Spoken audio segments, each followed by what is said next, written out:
भक्तों, इस चैत्र नवरात्रि पर गलती से भी मत खाना ये फल और 5 सब्जी, वरना माता रानी होंगी इतनी क्रोधित कि आपका पूरा जीवन हो जाएगा बर्बाद। 19 मार्च 2026 से हो जाएं सावधान। स्त्री पुरुष बच्चे भूल कर भी ये अनर्थ मत कर देना। भक्तों, ध्यान से सुनिए और मन में उतार लीजिए, क्योंकि आज जो बात मैं आपको बताने जा रहा हूं वो साधारण नहीं है। ये चेतावनी है, ये संकेत है और ये भविष्य का आईना है। आने वाली चैत्र नवरात्रि 2026 केवल एक पर्व नहीं है, बल्कि ये वो नवराते हैं जब मनुष्य के भाग्य की दिशा बदलने की शक्ति स्वयं जगत जननी माँ जगदम्बा के हाथों में होती है। अगर इन पावन 9 दिनों में आपने अनजाने में भी अपने घर में कुछ ऐसी चीजें बना ली, और इस दिन जो लोग नवरात्रि का व्रत फलहार वाला करते हैं तो ये फल खा लेते हैं जो शास्त्रों में वर्जित बताई गई हैं, तो समझ लीजिए कि आपने अपने ही हाथों से अपने सुख शांति और समृद्धि पर ताला लगा दिया। माता की कृपा जहां बरसनी चाहिए थी, वहां उनका प्रचंड रूप सक्रिय हो सकता है। और जब मां नवदुर्गे प्रसन्न होती हैं तो व्यक्ति के जीवन में ऐसी उलझनें शुरू होती हैं जिनका अंत दिखाई नहीं देता। लक्ष्मी उस घर से उल्टे पांव चली जाती हैं, क्योंकि जहां माता रानी क्रोधित होती हैं वहां दरिद्रता, भूत प्रेत और नकारात्मक शक्तियों का वास हो जाता है।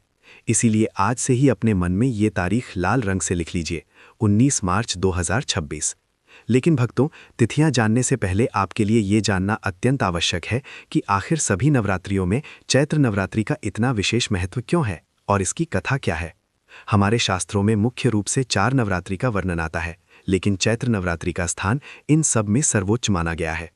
पौराणिक कथाओं के अनुसार जब ये ब्रह्मांड अंधकार में डूबा हुआ था और सृष्टि का कोई स्वरूप नहीं था, तब परमपिता ब्रह्मा जी ने आदि शक्ति माँ दुर्गा की घोर तपस्या की थी।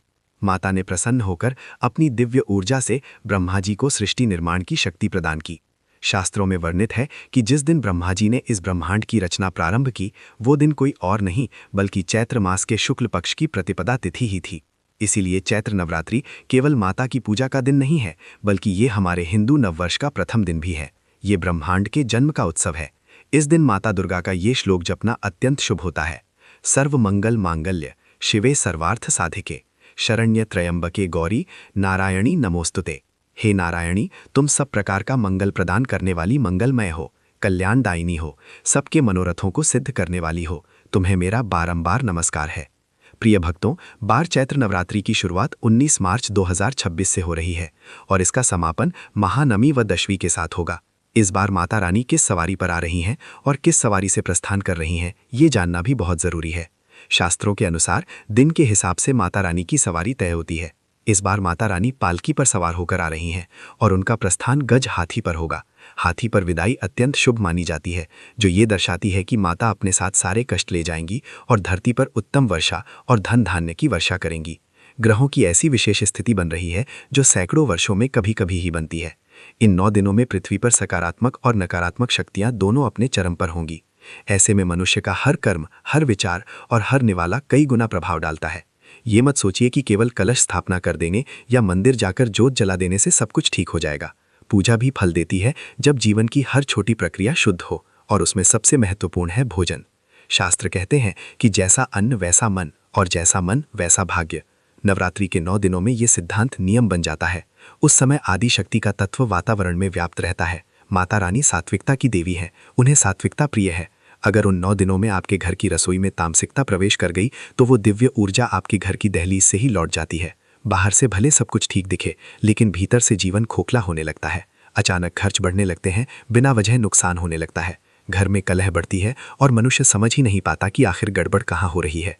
अब प्रश्न उठता है कि आखिर ऐसी कौन सी चीजें हैं जो देखने में तो साधारण सब्जियां लगती हैं, लेकिन नवरात्रि के 9 दिनों में जहर के समान प्रभाव डालती हैं। आयुर्वेद और प्राचीन ग्रंथों के अनुसार कुछ खाद्य पदार्थ ऐसे होते हैं जिनमें तामसिक गुण अत्यधिक होते हैं। ये पदार्थ मन में आलस्य, क्रोध, वासना और नकारात्मकता बढ़ाते हैं। नवरात्रि के दौरान इनका सेवन करना ऐसा ही है जैसे आप स्वयं अपने हाथों से अपने भाग्य के दीपक को बुझा दें। और सबसे चौंकाने वाली बात यह है कि इन 5 सब्जियों में से एक सब्जी ऐसी है जो लगभग हर भारतीय घर में रोज बनती है। लोग उसे साधारण समझते हैं, लेकिन नवरात्रि में वही सबसे बड़ी भूल बन सकती है। यही कारण है कि कई लोग पूजा भी करते हैं, 9 दिन का व्रत भी रखते हैं, फिर भी जीवन में लगातार संघर्ष झेलते रहते हैं, क्योंकि अनजाने में उनसे वो गलती हो जाती है जिसका दुष्प्रभाव तुरंत नहीं बल्कि धीरे धीरे सामने आता है। याद रखिए, नवरात्रि केवल उपवास का दिन नहीं है, ये आत्मशुद्धि का दिन है। ये अपने खान पान, विचार और कर्म को सात्विक बनाने का दिन है। उन 9 रातों में आप जो भी बनाते हैं, जो भी खाते हैं, वो सीधे आपके भाग्य खाते में दर्ज हो जाता है। इसीलिए लापरवाही मत कीजिए, क्योंकि बात सिर्फ स्वाद की नहीं है, बात आपके घर की सुख शांति, आपकी आर्थिक स्थिति और आपके आने वाले कल की है।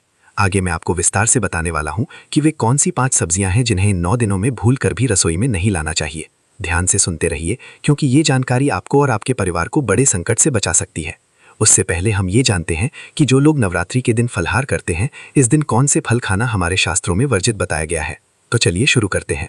देवी भागवत पुराण में स्पष्ट लिखा हुआ है कि नवरात्रि के 9 दिनों में ऐसे किसी भी फल या आहार का सेवन नहीं करना चाहिए जिसमें बीज हो, भारीपन हो या तामसिक गुण अधिक हो, क्योंकि इन पावन रातों में देवी तत्व पृथ्वी पर सक्रिय रहता है और माता सात्विकता की देवी हैं। जिन फलों में अधिक बीज होते हैं वे रजस और तमस गुण को बढ़ाते हैं। ये मन को चंचल बनाते हैं, विचारों में अस्थिरता लाते हैं और साधना में बाधा डालते हैं। इसी कारण सबसे पहले बात आती है अमरूद की। अमरूद में असंख्य बीज होते हैं। नवरात्रि के दिनों में इसका सेवन करने से मन की शुद्धता भंग होती है, इसीलिए इसे त्यागने का विधान है। इसके बाद अनार आता है। अनार देखने में जितना सुंदर लगता है, भीतर उतने ही अधिक बीज होते हैं। शास्त्रों की दृष्टि में ये भी वर्जित फल माना गया है। पपीता, तरबूज और खरबूजा, इन तीनों फलों में भी बीजों की अधिकता होती है, इसीलिए नवरात्रि के 9 दिनों में इनका सेवन नहीं करना चाहिए। इसीलिए नवरात्रि के दौरान सबसे उत्तम आहार वही माना गया है जो हल्का, सात्विक और सरल हो, जैसे केला, सेब, नाशपाती, शकरकंद, सिंघाड़ा, साबूदाना, दूध और दूध से बनी सात्विक चीजें। याद रखिए, ये नियम डराने के लिए नहीं बनाए गए हैं, बल्कि भक्त की रक्षा के लिए बनाए गए हैं। जिस दिन पूरा ब्रह्मांड देवीमय होता है, उस दिन अगर हमारा आहार भी सात्विक हो जाए तो जीवन अपने आप सुखमय होने लगता है। और जब जीवन सात्विक होता है, तब दुख, दरिद्रता और बाधाएं स्वयं रास्ता छोड़ देती हैं। इसीलिए इस चैत्र नवरात्रि संकल्प लीजिए कि आप अपने आहार को शुद्ध रखेंगे, वर्जित फलों से दूर रहेंगे और पूरे श्रद्धा भाव से मां जगदम्बा की आराधना करेंगे। माता रानी अवश्य प्रसन्न होंगी और आपके जीवन में सुख, शांति और समृद्धि की वर्षा करेंगी। एक छोटा सा मंत्र भी माता को प्रसन्न करने के लिए जरूर जपें। ओम ऐं हैं क्लम चामुंडाय विच्चे। अब चलिए भक्तों, अब हम ये जानते हैं कि नवरात्रि के 9 दिनों में कौन सी 5 सब्जियां हमारे शास्त्रों में वर्जित बताई गई हैं, जो कि ना खानी चाहिए और ना ही बनानी चाहिए। पहली सब्जी की, जिसे देखकर शायद आपको यकीन ना हो, लेकिन शास्त्रों में इसे नवरात्रि के दिनों में घर के भीतर लाना तक वर्जित बताया गया है। वो सब्जी है बैंगन। जी हाँ, आपको आश्चर्य हो सकता है, लेकिन बैंगन को लेकर हमारे सनातन ग्रंथों में अत्यंत कठोर नियम बताए गए हैं। किसी भी विशेष पर्व, तिथि या नवरात्रि के दिन तो इसे स्पर्श करना भी दोषपूर्ण बताया गया है। अब प्रश्न ये उठता है कि ऐसा क्यों कहा गया है। इसके पीछे केवल आस्था नहीं, बल्कि गहरे आध्यात्मिक और व्यावहारिक कारण छिपे हुए हैं। आध्यात्मिक दृष्टि से बैंगन को तामसिक प्रवृत्ति की सब्जी माना गया है। प्राचीन मान्यताओं के अनुसार इसमें अत्यधिक मात्रा में बीज होते हैं और जहां बीजों की संख्या अधिक होती है, वहां मन की चंचलता भी बढ़ती है। ये मन में वासना, उत्तेजना और अस्थिरता को जन्म देता है। नवरात्रि वो समय है जब साधक को अपने भीतर पूर्ण संयम स्थापित करना होता है। ये साधना, तपस्या और आत्मचिंतन के 9 दिन हैं। इस समय मन को स्थिर और शांत रखना अत्यंत आवश्यक है, ताकि साधक देवी तत्व से जुड़ सके। यदि इन पावन दिनों में बैंगन की सब्जी, भरता या कोई भी व्यंजन बनाया जाए, तो ये माना जाता है कि घर के सदस्यों के स्वभाव में उग्रता आने लगती है। छोटी छोटी बातों पर क्रोध, तकरार और कलह बढ़ने लगता है। जहां अशांति होती है, वहां लक्ष्मी का वास नहीं होता। धीरे धीरे घर की सुख समृद्धि प्रभावित होने लगती है और मानसिक तनाव बढ़ता चला जाता है। वैज्ञानिक दृष्टि से भी सावधानी बताई गई है। नवरात्रि के 9 दिनों में ग्रहण किया गया भोजन सीधे शरीर और मन दोनों को प्रभावित करता है। यदि अनजाने में भी अशुद्ध या दूषित भोजन हो जाए, तो व्रत और पूजा का संपूर्ण फल नष्ट हो सकता है। इसीलिए संकल्प लें कि इन 9 दिनों में बाजार जाते समय बैंगन की ओर देखेंगे भी नहीं। अब बात करते हैं दूसरी सब्जी की, जिसे कई ग्रंथों में बैंगन से भी अधिक हानिकारक बताया गया है।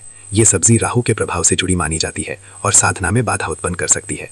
ये सब्जी है मूली। सुनकर आपको आश्चर्य हो सकता है, क्योंकि मूली को तो सामान्यतः स्वास्थ्यवर्धक माना जाता है, लेकिन यहाँ विषय केवल स्वास्थ्य का नहीं, बल्कि ऊर्जा और वातावरण का है।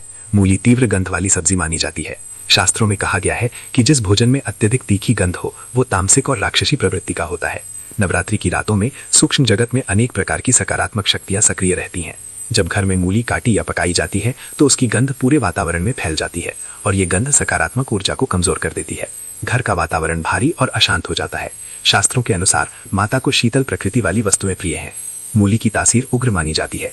यदि इन 9 दिन में मूली की सब्जी, मूली के पराठे या सलाद बनाया जाए, तो इसे रोगों को आमंत्रण देने जैसा माना गया है। ऐसा भी कहा गया है कि इस दिन मूली खाने से बुद्धि भ्रमित हो सकती है और व्यक्ति ऐसे निर्णय ले सकता है जिनका पछतावा उसे लंबे समय तक करना पड़ता है। सोचिए, क्या आप चाहेंगे कि आपकी एक छोटी सी भूल आपके पूरे वर्ष की मेहनत पर पानी फेर दे? बिल्कुल नहीं। अब एक अत्यंत महत्वपूर्ण बात समझना आवश्यक है। बहुत से लोग ये मानते हैं कि हम व्रत नहीं रख रहे हैं, इसीलिए इन नियमों की आवश्यकता नहीं है। ये सोच पूरी तरह गलत है। चैत्र नवरात्रि का प्रभाव केवल व्रतधारी व्यक्ति तक सीमित नहीं होता, बल्कि पूरे घर और पूरे वातावरण पर होता है। यदि इन 9 दिनों में आपके घर में रसोई चल रही है तो नियमों का पालन पूरे परिवार के लिए आवश्यक हो जाता है। घर का एक भी सदस्य नियम तोड़ दे तो उसका प्रभाव पूरे परिवार पर पड़ता है। अब आते हैं तीसरी और चौथी सबसे महत्वपूर्ण वस्तु पर, जिसके बिना बहुत से लोगों को भोजन अधूरा लगता है। लेकिन नवरात्रि के 9 दिनों में यही वस्तु दरिद्रता का कारण बन सकती है। वो है प्याज और लहसुन। अधिकतर लोग जानते हैं कि व्रत में प्याज लहसुन नहीं खाया जाता, लेकिन बहुत कम लोग ये जानते हैं कि शास्त्रों में नवरात्रि के दिन इनका घर में होना भी अशुभ माना गया है। प्याज और लहसुन की उत्पत्ति को लेकर कई कथाएं प्रचलित हैं।